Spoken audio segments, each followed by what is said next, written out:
Raigam Tellies 2025 ජනප්‍රියතම ටෙලිනාට්‍ය නළුවා දහස් සංඛ්‍යාත රසික මනාප ලබා ප්‍රේක්ෂක ජූරිය විසින් ජනතා හදවත් දිනු රංගධරයා ලෙස වසරේ ජනප්‍රියතම ටෙලිනාට්‍ය නළුවා සඳහා වූ රයිගම් ටෙලිස් සම්මානයෙන් අභිෂේක ලබන්නේ චතුරංග කොඩිතුවක්කු.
චතුරංග මොහොතක් ඉන්න කලබල වෙලා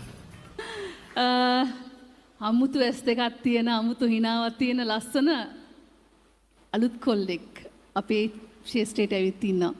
අද සම්මානිත වෙනවා. කීවෙනි සම්මානෙද මේ ජනප්‍රිය කැටගරි එකෙන් එහෙම නැත්නම් කුලකෙන් ගන්න? මේ අවුරුද්දේ තුන්වෙනි එක. ජනප්‍රියයි. හිතනවා එහෙම. ජනප්‍රියත්වයේ දිගටම තියාගන්න ඕන දෙයක්ද? අවශ්‍ය දෙයක්ද?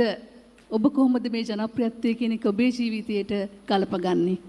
මම හිතන්නේ මේ ඔව් අපිට ජනප්‍රියම කියන අපිට හැමෝගෙම ආදරය අවශ්‍යයි නේද? ඒක රංගන ශිල්පියෙක් විදිහට ඉතාමත් අවශ්‍ය දෙයක්. මම හිතනවා ඒක හොඳ දෙයක් කියලා. ජනප්‍රියත්වය හැමදාටම තියාගන්න මොනවද ඔබ කරන් හිතන් ඉන්නේ? කිසිම දෙයක් නැහැ හිතෝදින් ඉන්නවා. හිතෝදින් ඉන්නකොට මනාපත් ලැබෙනවා එහෙමද? අනිවාර්යයි. හොඳයි මේ වසරේ ජනප්‍රියතම ටෙලිනාට්‍ය නළුවා ඔබට සුබ පැතුම්.